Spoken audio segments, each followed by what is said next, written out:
तो परमेश्वर के महान और अद्भुत अनुग्रह से ये समय एक बार फिर से परमेश्वर ने हमको प्रदान कर दिया है कि हम लेवल 10 के एक और लेसन को, जो कि इंटरप्रिटेशन है, उसको समझने जा रहे हैं, उसको देखने जा रहे हैं। और आज हम दाऊद का जो पहला आगमन और दूसरा आगमन की जो घटना पहला शमूएल की किताब के अंदर बताई हुई है, उसको हम समझने का, जानने का प्रयास करने जा रहे हैं।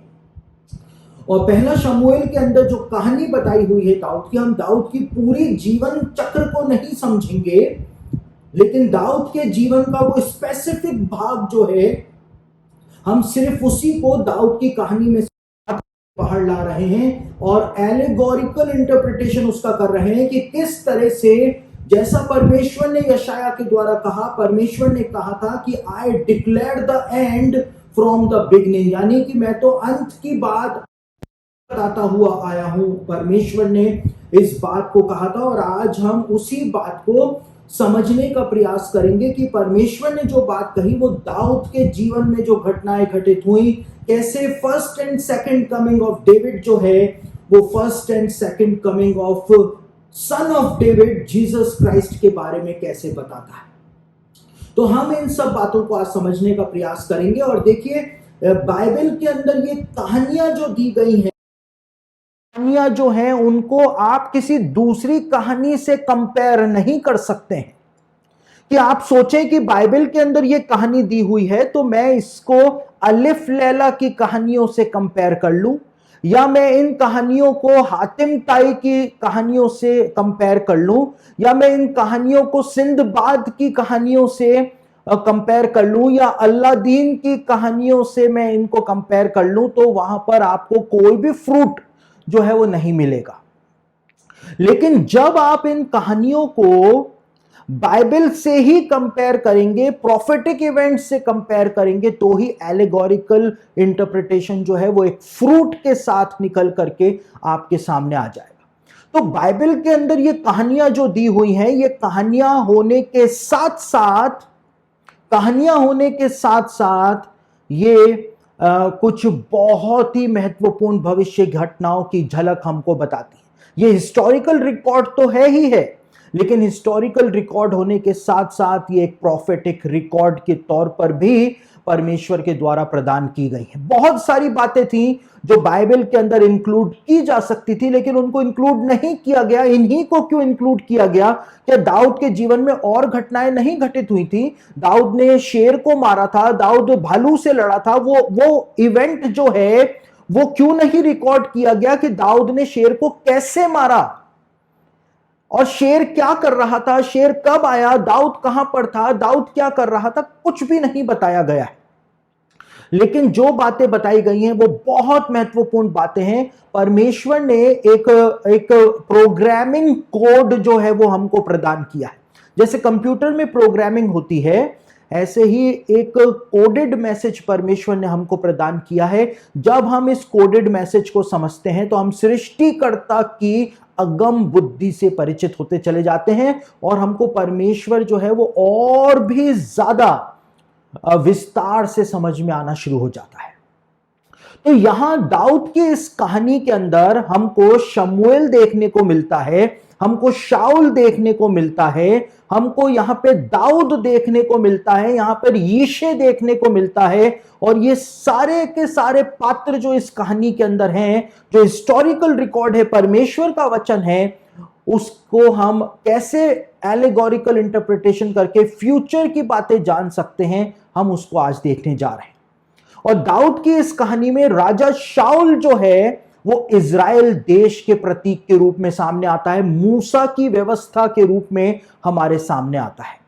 शमूएल नबी जो है वो हमको पवित्र आत्मा के रूप में यहां पर काम करते हुए दिखता है कि जिस प्रकार से पवित्र आत्मा ने काम किया वैसा ही काम शमूएल करता हुआ यहां पे दिखाई देता है। और दाऊद जो है वो यीशु मसीह के प्रतीक के रूप में सामने आता है। हम सिर्फ दाऊद के जीवन का ये वाला भाग निकाल रहे हैं, दाऊद के पूरे जीवन को हम नहीं देख रहे हैं। तो कहानी के अंदर जब हम आगे बढ़ते हैं तो पहला शमूएल उसका 16 अध्याय पहले वचन से जो कहानी आरंभ होती है, उस कहानी में बताया हुआ है कि परमेश्वर राजा शाऊल को रिजेक्ट कर देता है इजराइल का राजा होने के लिए। और जब परमेश्वर राजा शाऊल को रिजेक्ट कर देता है, शाऊल जो कि इजराइल देश का यहूदी जाति का प्रतीक है, उसको परमेश्वर रिजेक्ट कर देता है, उनके कामों को रिजेक्ट कर देता है। जिस प्रकार से परमेश्वर ने यहूदी जाति को रिजेक्ट कर दिया था, परमेश्वर ने जिस प्रकार से मूसा की व्यवस्था को रिजेक्ट कर दिया था कि व्यवस्था के कामों से कोई भी व्यक्ति धर्मी नहीं ठहर सकता है, तो परमेश्वर ने दूसरा प्रबंध किया कि अपने पुत्र को इस संसार के अंदर परमेश्वर ने भेजा था। तो परमेश्वर ने मूसा की व्यवस्था को, यहूदी जाति को रिजेक्ट करके अपने पुत्र को इस संसार के अंदर भेजा था। वही काम हमको यहां पर होता हुआ दिखाई देता है एलेगोरिकल इंटरप्रिटेशन से कि शाऊल को परमेश्वर ने रिजेक्ट कर दिया। जब शाऊल के कामों से परमेश्वर नाराज हो गया, तो यहां पे लिखा हुआ है 16वें अध्याय में पहला शमूएल के कि शमूएल जो था वो बैठ करके विलाप करता रहता है। अब आप यहां पर देखिए कि जब यहूदी लोगों ने अपने पापों की सीमा को लांघ दिया था, तो पवित्र आत्मा जो था वो शोकित हो गया था और परमेश्वर का शेकीना महिमा जो था वो उठ करके मंदिर छोड़ करके चला गया था। परमेश्वर का शेकीना महिमा जो था वो चला गया था। जिस प्रकार से परमेश्वर का पवित्र आत्मा शोकित हो गया था, यशाया कहता है कि हमने परमेश्वर के पवित्र आत्मा को शोकित किया है अपने कामों के द्वारा। और जैसे पवित्र आत्मा शोकित होकर के यहूदियों को छोड़ करके यरूशलेम को छोड़ करके चला गया था, वो शोकित हो गया था, वो विलाप कर रहा था, उसी प्रकार से शमूएल जो है वो यहां पर बैठ करके विलाप करता हुआ हमको दिखाई देता है। और उसके बाद परमेश्वर का एक संदेश जो है वो शमूएल के पास आता है कि मुझे मेरे मन के अनुसार एक पुरुष मिल गया है। और हम नए नियम के अंदर क्या देखते हैं, इब्रानियों की पत्री में क्या लिखा हुआ है कि बलिदान और भेंट तूने नहीं चाहा, इसलिए तूने मेरे लिए एक देह को तैयार किया ताकि हे परमेश्वर तेरी इच्छा पूरी करूं।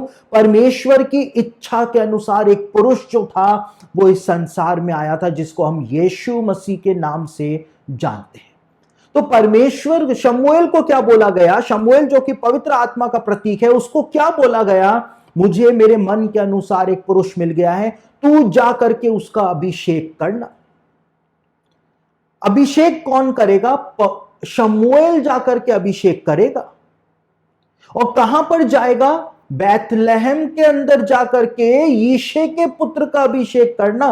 बैतलहम के अंदर ही मिलेगा वो मेरे मन के अनुसार जो पुरुष है। और शमूएल ने जाकर के दाऊद का अभिषेक बैतलहम में किया था। जिस प्रकार से हम देखते हैं कि पवित्र आत्मा जो विलाप कर रहा था इतने सालों से, 400 सालों तक, ओल्ड टेस्टामेंट और न्यू टेस्टामेंट के बीच में 400 सालों का गैप है, साइलेंट ईयर्स हैं। कोई भी भविष्यवक्ता परमेश्वर ने 400 सालों तक भेजा ही नहीं था, और इसीलिए किसी को पता ही नहीं था कि करना क्या है। इसीलिए जब यूहन्ना बपतिस्मा देने वाला सामने आया था तो भीड़ की भीड़ उसके पास जा रही थी, क्योंकि इंतजार किया जा रहा था कि कोई तो भविष्यवक्ता आए। और शमूएल ने जाकर के दाऊद का अभिषेक किया था, जैसे पवित्र आत्मा ने उतर करके मरियम की गर्भ में मसीह को उत्पन्न किया था। उसके बाद जब यीशु मसीह रेगिस्तान के अंदर परीक्षा दे रहा था, तो वहां पे भी पवित्र आत्मा का सामर्थ्य जो था उससे भर करके वो वापस लौटा था। तो जो काम शमूएल ने दाऊद के साथ किया, वही काम पवित्र आत्मा ने यीशु मसीह के साथ किया था। यीशु मसीह पवित्र आत्मा के द्वारा उत्पन्न हुआ था, उसका अभिषेक पवित्र आत्मा के द्वारा हुआ था, उसको अंदर जो सामर्थ्य थी वो सामर्थ्य पवित्र आत्मा के द्वारा दी गई थी। ये बात मैं पहले ही आपको बता चुका हूं। अब हम दाऊद को देखते हैं, तो दाऊद की पहली पहचान क्या बताई हुई है? दाऊद की पहली पहचान बताई हुई है कि वो अपने पिता की भेड़ बकरियों को चराने गया हुआ था, वो चरवाहा था। दाऊद की पहचान क्या है? दाऊद जो है वो एक चरवाहा था। और मसीह की पहचान क्या है? मसीह की पहचान क्या है? खुद यीशु ने कहा, अच्छा चरवाहा मैं हूं। अच्छा चरवाहा भेड़ों के लिए अपनी जान देता है, भेड़ों के लिए मलयुद्ध लड़ता है। जैसे दाऊद ने भेड़ों के लिए मलयुद्ध लड़ा, वैसे ही अच्छा चरवाहा भेड़ों के लिए मलयुद्ध लड़ता है। तो यहां पर दाऊद जो है वो यीशु मसीह के प्रतीक के रूप में सामने आ जाता है। अब जब शमूएल को परमेश्वर ने बैतलहम भेजा दाऊद का अभिषेक करने के लिए, तो परमेश्वर ने शमूएल से क्या कहा था उसको हम पढ़ लेते हैं। पहला शमूएल उसका 16 अध्याय उसके दूसरे वचन को आपके सामने पढ़ रहा। यहां पर क्या लिखा हुआ है? शमूएल बोला, मैं कैसे जा सकता हूं? यदि शाऊल सुन लेगा तो मुझे घात करेगा। अब परमेश्वर प्लानिंग बता रहा है कि कैसे जाना है दाऊद के पास, उस चरवाहे के पास कैसे जाना है। अब पर यहोवा ने कहा, एक बछिया साथ लेकर जाना, जाकर कहना। एक बछिया यानी लाल कलोर, लाल बछिया के बारे में यहां पर बात की जा रही है, लाल कलोर के बारे में यहां पर बताया जा रहा है। एक लाल बछिया को लेकर के जाना और कहना, मैं यहोवा के लिए यज्ञ करने को आया हूं। बैतलहम के अंदर लाल बछिया को लेकर के जाना और जाकर के कहना कि मैं बैतलहम में यहोवा का यज्ञ करने के लिए आया हूं। यहोवा का यज्ञ, परमेश्वर का यज्ञ इज़राइल के अंदर हुआ था। पृथ्वी की नाभि के ऊपर यहोवा का यज्ञ हुआ था। समझ रहे? जब यीशु मसीह ने अपना बलिदान दिया था, बैतलहम से उत्पन्न हुआ, बैतलहम में अभिषेक किया गया वो मसीह जो था, उसने यहोवा के यज्ञ को अंजाम दिया था। और किसके द्वारा अंजाम दिया था? किसके द्वारा अंजाम दिया था? पवित्र आत्मा के द्वारा अंजाम दिया था। क्योंकि लिखा है कि मसीह ने सनातन आत्मा के द्वारा अपना लहू जो है वो परमेश्वर को चढ़ाया था, पवित्र आत्मा के द्वारा चढ़ाया था। पवित्र आत्मा शमूएल का काम कर रहा था। शमूएल को कहा, शमूएल जो कि पवित्र आत्मा का प्रतीक है, उसको कहा कि तू लाल बछिया को लेकर के बैतलहम जाना। और ये लाल बछिया का जो बलिदान किया जाता था, यदि आप इसको समझेंगे तो आप हैरान रह जाएंगे कि यहां पर वास्तव में एक प्रोफेटिक पैटर्न छिपाया गया है। और मैं आपको अब वो स्लाइड्स दिखाने जा रहा हूं जिससे आपको समझ में आएगा कि लाल कलोर का जो बलिदान के बारे में बाइबल में बताया हुआ है वो कैसे यीशु मसीह के बलिदान को प्रकट करता है। और गिनती की पुस्तक उसका 19 अध्याय में लाल कलोर के बलिदान के संबंध में निम्नलिखित बातें बताई गई हैं।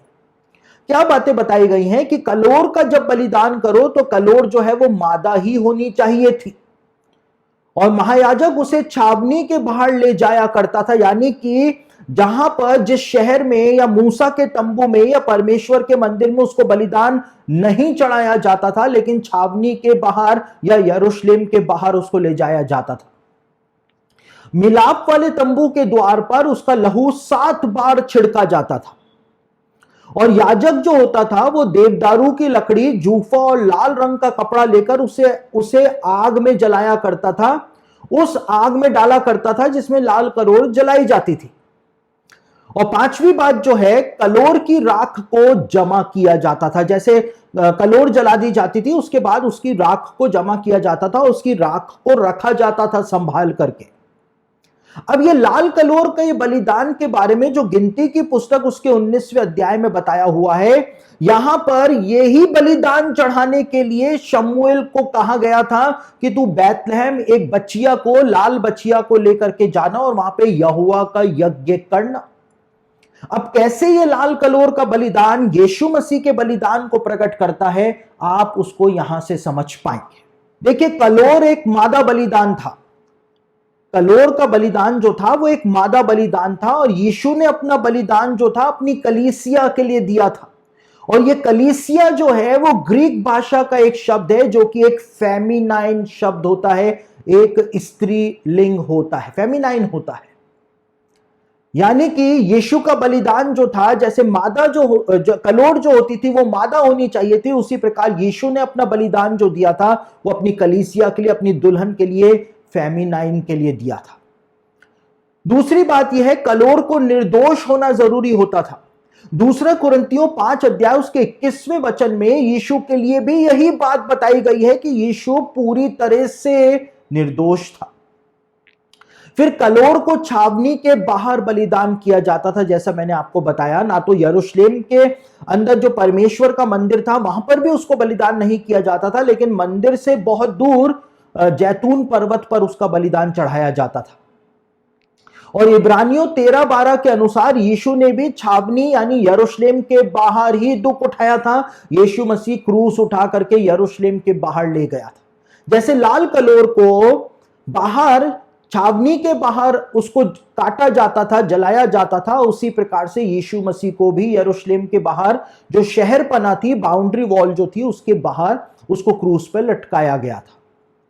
अब कलोर का लहू 7 बार छिड़का जाता था और हम देखते हैं कि यीशु के शरीर से भी 7 जगहों से ही लहू जो था वो निकला था। कैसे निकला था? यीशु के सिर पर कांटों का मुकुट पहनाया गया था, वहां से लहू निकला था। यीशु के दोनों हाथों से लहू निकला था, कील ठोक दी गई थी। यीशु के दोनों पैरों से खून निकला था। यीशु की पीठ पर कोड़े मारे गए थे, वहां से खून निकला था। और यीशु की पसली के अंदर भाले को मारा गया था, वहां से खून निकला था। तो 7 जगहों से यीशु के शरीर से खून निकला था, जैसे कलोर का लहू 7 बार छिड़का जाता था।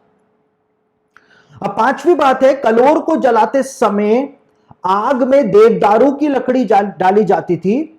और जिस क्रूस पर यीशु मसीह को टांगा गया था, कई सारे स्कॉलर्स हैं जो मानते हैं कि वो क्रूस जो थी वो देवदारू की लकड़ी से बना हुआ था।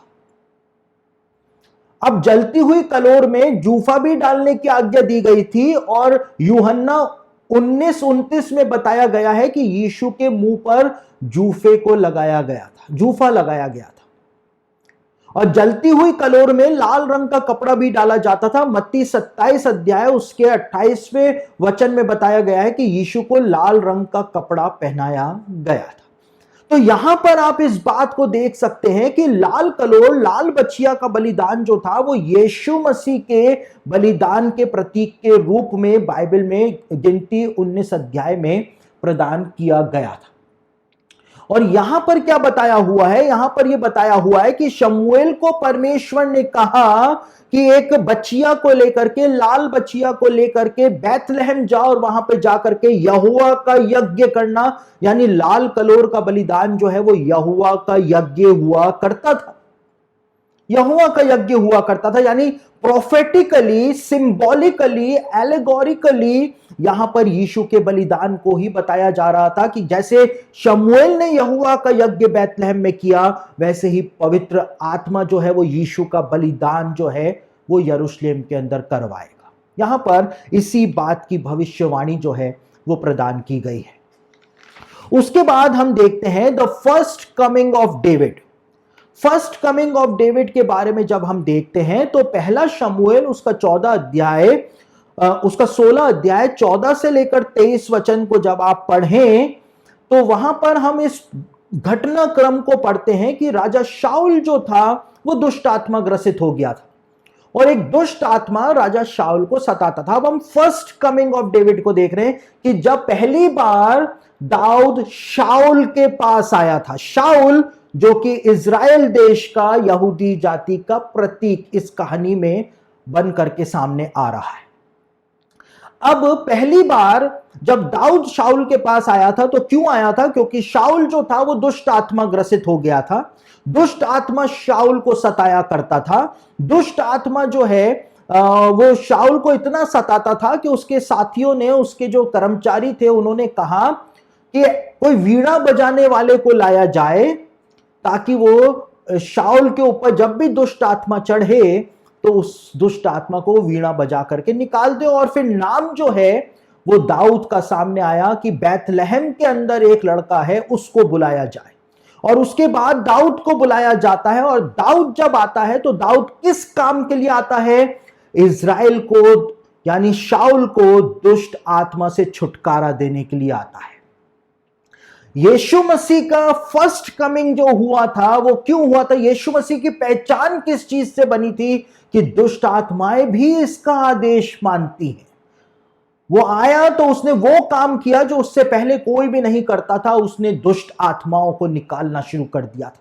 दाऊद जो था वो दुष्ट आत्मा निकाला करता था, यीशु मसीह जब पहली बार आया था दुष्ट आत्मा निकालने के लिए आया था। अब जब शाऊल ने दाऊद को बुलाया, यहूदी लोग प्रार्थना कर रहे थे 1500 सालों से कि प्रभु मसीह को भेज दो, परमेश्वर पिता ने मसीह को भेज दिया।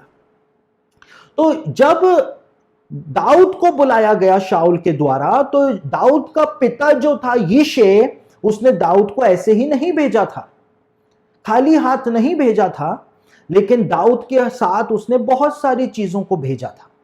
किन चीजों को भेजा था यहां पर बताया हुआ है, पहला शमूएल उसका 16 अध्याय उसके 20वें वचन में, कि यिशे ने क्या क्या चीजें दे करके अपने पुत्र को राजा शाऊल के पास भेजा था। पहली बात बताई हुई है, रोटी से लदा हुआ गधा भेजा था दाऊद के साथ। दूसरी बात बताई हुई है, कुप्पा भर दाख मधु भेजा था। और तीसरी बात बताई गई है, बकरी का बच्चा काट करके खाने के लिए भेजा था। अब ये तीनों चीजें जो हैं वो एलिगोरिकल तरीके से हमको दिखता है कि जब पिता परमेश्वर ने यीशु मसीह को, सन ऑफ डेविड को जब भेजा, इज़राइल के पास जब भेजा, तो इन्हीं तीन चीजों के साथ भेजा था। यहां पे लिखा है रोटी से लदा हुआ गधा जो था वो भेजा था साथ में। और हम क्या देखते हैं, जब यीशु मसीह गधे पर बैठ करके यरूशलेम में आता है, तो जीवन की रोटी से वो गधा जो था वो लदा हुआ था, और वो जीवन की रोटी से लदा हुआ गधा जो था वो यरूशलेम के अंदर प्रवेश कर रहा था। वही बात। उसके बाद हम क्या देखते हैं, कुप्पा भर दाख मधु। कुप्पा भर दाख मधु, यीशु मसीह ने क्या कहा जब उसने उस रात को वो प्याला उठाया, तो कहा ये प्याला जो है वो मेरे लहू के अंदर नई वाचा है। यानी रोटी और दाख मधु हमको यहां पर दिखाई देता है, होली कम्युनियन प्रभु भोज जो है वो हमको यहां पर दिखाई देता है, यीशु का शरीर और यीशु का लहू हमको यहां पर दिखाई देता है। और बकरी का बच्चा भी भेजा था। क्यों भेजा था? ताकि बकरी के बच्चे को काटा जाए और उसको काटने के बाद उसको खाया जाए। यीशु मसीह आया था ताकि उसको क्रूस पर काटा जाए, और यीशु ने कहा जो मुझे खाएगा अनंत जीवन सिर्फ उसी का है। जो मुझको नहीं खाता है अनंत जीवन उसको नहीं मिलेगा। जो मेरा मांस खाता और मेरा लहू पीता है अनंत जीवन उसी का है। यीशु ने इस बात को कहा था। तो जैसे यीशु ने, पिता ने दाऊद को फर्स्ट कमिंग में भेजा था, तो दुष्ट आत्माएं निकालने के लिए भेजा था, साथ ही उसको जीवन की रोटी यानी रोटी से लदा हुआ गधे के साथ भेजा था।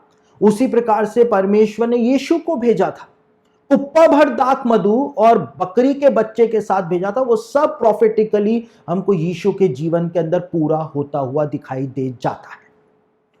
अब आगे क्या बताया हुआ है, फर्स्ट कमिंग में दाऊद जो था वो बताता है, फर्स्ट कमिंग, वैसे तो दाऊद अपनी पहचान जो बताता है कि मैं क्या हूं, मैं कौन हूं, शाऊल को क्या कहता है, इज़राइल को क्या कहता है, वो मैं अपनी पहचान बताता है कि मैं कौन हूं। मैं वो हूं जो सिंह और भालू से लड़ा हूं, अकेला। सिंह से भी लड़ा हूं और भालू से भी लड़ा हूं। और क्यों लड़ा हूं? मेमने की खातिर। जब वो मेमना उठाकर, बकरी नहीं भेड़ बकरियों को चराता था, लेकिन लिखा है कि जब वो मेमनों को उठा करके ले जाया करते थे तो मैं उनसे लड़ा और मैंने उनको फाड़ दिया। अपनी पहचान क्या बताता है दाऊद? कि वो सिंह से लड़ा है और वो भालू से लड़ा है।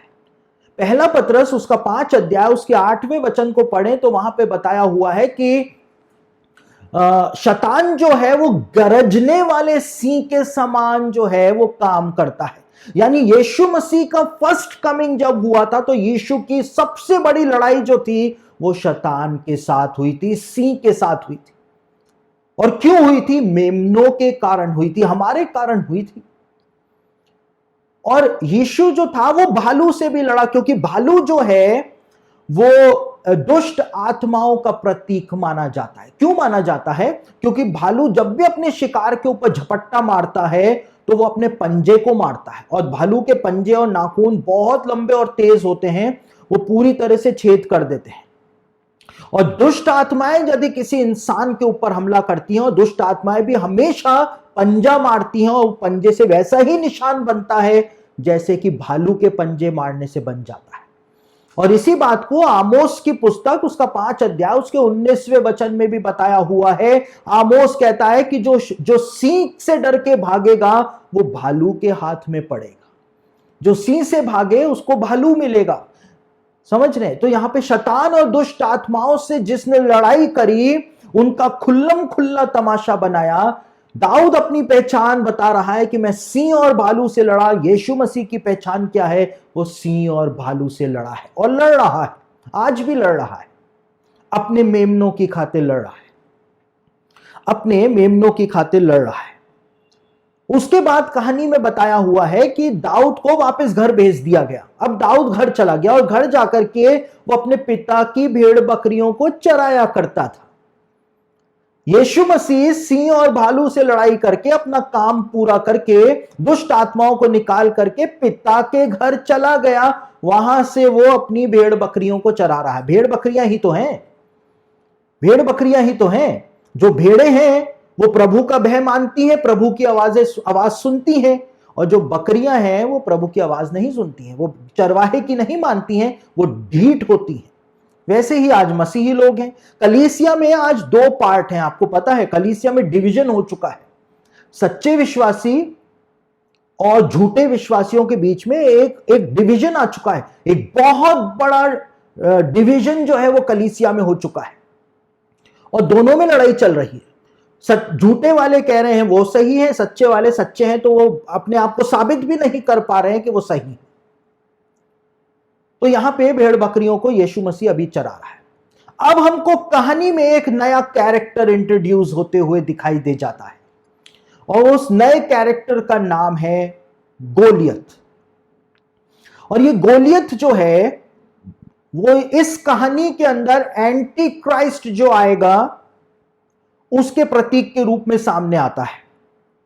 और देखिए एंटी क्राइस्ट तो फ्यूचर में आएगा, लेकिन यूहन्ना ने बताया है कि स्पिरिट ऑफ एंटी क्राइस्ट जो है, एंटी क्राइस्ट की आत्मा जो है वो तो 2000 सालों से दुनिया के अंदर काम कर रही है। ये तो यूहन्ना ने खुद ने लिखा है, उसकी आत्मा आज भी है, यूहन्ना ने लिखा था।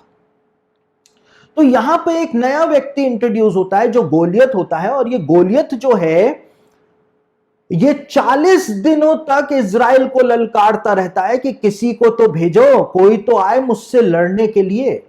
40 दिनों तक ललकारता रहता है। अब हम एलिगोरिकल तरीके से इसका इंटरप्रिटेशन करें तो एक जुबली 50 साल की होती है, ठीक है?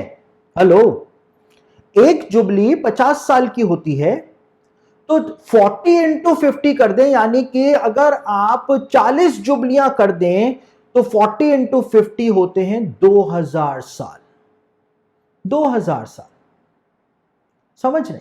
तो 2000 साल जो हैं प्रॉफिटिकली हमारे सामने आ जाते हैं कि 2000 सालों से स्पिरिट ऑफ एंटी क्राइस्ट जो है वो इजराइल को ललकार रही है कि कहां है मसीह, कहां है वो, तो मेरा सामना करने के लिए सामने ही नहीं आ रहा है। लेकिन कोई भी सामने नहीं आया 40 दिनों तक। 2000 सालों से कोई भी सामने नहीं आया। स्पिरिट ऑफ एंटी क्राइस्ट यहूदियों पर अत्याचार करती रही 2000 सालों तक। यहूदी लोगों पर हर देश में अत्याचार किया गया, उनको मारा गया, काटा गया, जलाया गया। लेकिन स्पिरिट ऑफ एंटी क्राइस्ट ललकारती रही कि मसीह है तो उसको बुला करके लाओ।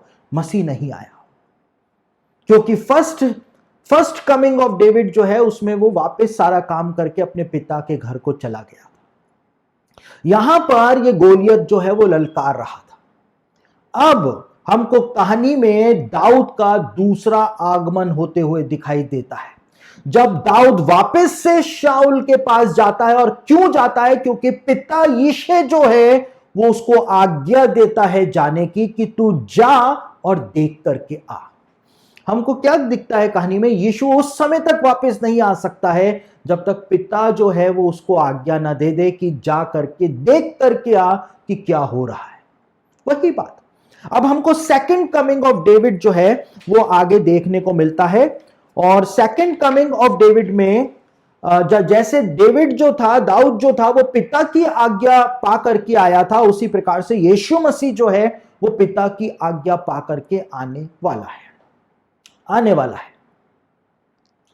और जब यीशु मसीह आएगा, जैसे दाऊद जब आया था, दाऊद जैसे ही पहुंचा रणभूमि में तो उसको दिखाई दिया एक दानव, एक जाइंट दिखाई दिया, एक बहुत बड़ा जाइंट उसको दिखाई दिया। और देखिए यीशु मसीह के लिए बताया हुआ है कि जब यीशु मसीह आएगा इज़राइल में दूसरी बार, तो उसको भी एक जाइंट दिखाई देगा, यानी कि वो हरमगिदोन का युद्ध लड़ने के लिए आ रहा है। The mother of all battles, the mother of all Wars, सबसे बड़ी मानव इतिहास की लड़ाई जो होगी, युद्ध जो होगा, वो लड़ने के लिए यीशु मसीह आ रहा है। एक जाइंट से लड़ने के लिए आ रहा है यीशु मसीह भी। और यहां पर गोलियत की पहचान क्या बताई गई है कि उसकी हाइट जो थी वो 6 हाथ 1 बिता थी, 6 हाथ। और क्या बताया हुआ है, उसके कवच के बारे में भी बताया हुआ है, 600 शेकेल, ऐसे ही कुछ यहां पे बताया हुआ है, समझ रहे हैं। और उसके भाइयों के बारे में जो बताया हुआ है, यदि गोलियत अपने भाइयों की तरह ही था डील डॉल के अंदर, उसके भाइयों के बारे में पहला इतिहास और उसका 20 अध्याय 5 और 6 वचन में बताया हुआ है। पहला इतिहास उसका 20 अध्याय 5 और 6 वचन में बताया हुआ है कि गोलियत के जो भाई थे उनके हाथों के अंदर 6-6 उंगलियां थी, उनके पैरों के अंदर 6-6 उंगलियां थी। तो यदि गोलियत भी अपने भाइयों की तरह ही था, तो हमको यहां पे बहुत सारे 6 देखने को मिल जाते हैं। हाइट में 6 हाथ देखने को मिल जाते हैं, कवच में 600 शेकेल देखने को मिल जाते हैं, पैरों हाथों में 6 देखने को मिल जाते हैं, यानी 6 एंटी क्राइस्ट के 666 को हम यहां पर देख लेते हैं उभरता हुआ। तो गोलियत जो है वो एंटी क्राइस्ट के सिंबल के रूप में यहां पे प्रकट हो जाता है, जिससे दाऊद लड़ने आता है। और दाऊद का पुत्र यीशु मसीह जो है वो भी ऐसे ही गोलियत से लड़ने आ रहा है, एंटी क्राइस्ट से लड़ने आ रहा है। और जैसे वो पूरे हथियारों के साथ तैयार था दाऊद का सामना करने के लिए, प्रकाशित वाक्य के 16वें अध्याय में बताया हुआ है कि जब यीशु मसीह का सेकंड कमिंग होगा तो ऐसे ही हथियारों के साथ हरमगिदोन के मैदान के अंदर सेनाएं खड़ी रहेंगी, एंटी क्राइस्ट की अगुवाई के अंदर। वही बात बताई हुई है। अब यहां पर हम देखते हैं कि दाऊद जो है वो गोलियत का सामना करने के लिए 5 पत्थरों को लेकर के जाता है। 5 पत्थर, ये 5 पत्थर जो हैं वो प्रोफेटिकली यीशु मसीह के 5 घाव को दिखाते हैं। 5 घाव कैसे? 2 हाथ 2 पैर और 1 पसली, 5 घाव यीशु के जो हुए थे उसको यहां पर ये दर्शाते हैं। यानी कि जिस प्रकार से दाऊद 5 पत्थरों को लेकर के गया था, 5 पत्थरों का सामर्थ्य को साथ में लेकर के गया था, लेकिन एक ही पत्थर ने काम कर दिया था, उसी तरह से यीशु मसीह लहू से छिड़का हुआ वस्त्र पहने आ रहा है। उसके घाव 5 के 5 घाव आज भी ताजे हैं, वो उन 5 घाव की सामर्थ्य के साथ लड़ने आ रहा है, लेकिन अपने मुंह की फूंक से ही वो तो सबको मार डालेगा, सबको मार डालेगा, लिखा हुआ है। वही बात, वही पैटर्न जो है वो हमको दिखता है। 5 पत्थर थे, यहां पे 5 घाव थे। उसके बाद दाऊद ने चैलेंज किया था, दाऊद ने कहा था गोलियत को कि मैं तेरे शव को आकाश के पक्षियों को खिला दूंगा। दाऊद ने चैलेंज किया था। प्रकाशित वाक्य उसका 19 अध्याय और उसके 17, 18 और 21 वचन को आप पढ़ें तो वहां पर यही बात बताई गई है कि आओ हरमगिदोन के मैदान में आओ। सारे पक्षियों को बुलाया जा रहा है, मांसाहारी पक्षियों को बुलाया जा रहा है कि आ करके सबका मांस नोच नोच करके खाओ। और 21वें वचन में लिखा हुआ है, 19वें अध्याय के 21वें वचन में, कि सारे मांसाहारी पक्षी उनका मांस खा करके तृप्त हो गए। यानी जैसा चैलेंज दाऊद ने गोलियत को दिया था, वही बात प्रकाशित वाक्य के 19वें अध्याय में बताई हुई है। और उसके बाद अंतिम बात जो बताई हुई है वो ये बताया हुआ है कि दाऊद जो था उसने गोलियत के हथियारों के ऊपर कब्जा कर लिया था। दाऊद ने गोलियत के हथियारों पर कब्जा करके उनको अपने कंट्रोल में ले लिया था। और यही की यही बात बताई हुई है कि जब यीशु मसीह वापस आएगा तो वो दुनिया के अंदर जितने भी न्यूक्लियर बॉम्ब्स हैं, जितने भी हथियार हैं, जितनी भी युद्ध के हथियार हैं, उन सबके ऊपर कब्जा कर लेगा। और कहां पर यह बात बताई हुई है, हम उस वचन को पढ़ लेते हैं। यशाया उसका 2 अध्याय उसके 4 वचन में यही बात जो है वो बताई हुई है। हम उस वचन को एक बार पढ़ लेते हैं जो कि यशाया की पुस्तक में बताई हुई है। यहां पे लिखा है, वे जाति जाति का न्याय करेगा और देश देश के लोगों के झगड़ों को मिटाएगा, और वे अपनी तलवारें पीटकर हल्के फाल और अपने भालों को हंसिया बनाएंगे। तब एक जाति दूसरी जाति के विरुद्ध फिर तलवार न चलाएगी और लोग भविष्य में युद्ध की विद्या भी ना सीखेंगे। तो यहां पर वही बात को बताया हुआ है, जैसे दाऊद ने गोलियत के हथियारों पर कब्जा कर लिया, यीशु मसीह दुनिया के सारे हथियारों के ऊपर कब्जा कर लेगा, उनको नष्ट कर देगा, और दुनिया के अंदर फिर कोई भी हथियार नहीं रहेगा। डिसआर्मामेंट जो है वो दुनिया का हो जाएगा, डिसआर्मामेंट हो जाएगा। तो यहां पर हमको इस कहानी के अंदर एक प्रोफेटिक पैटर्न छिपा हुआ दिखाई देता है, जिसको एलिगोरिकल इंटरप्रिटेशन के द्वारा हम बहुत सरलता से समझ सकते हैं कि क्यों परमेश्वर ने कहा कि मैंने तो अंत की बात मैं तो आदि से बताता हुआ आया हूं कि अंत में ऐसा ही होने जा रहा है। यह सत्य घटना थी दाऊद के जीवन की, लेकिन दाऊद के जीवन की सत्य घटना जो थी वो हमको भविष्य की घटना की झलक भी प्रदान कर देती है, प्रदान कर देती है।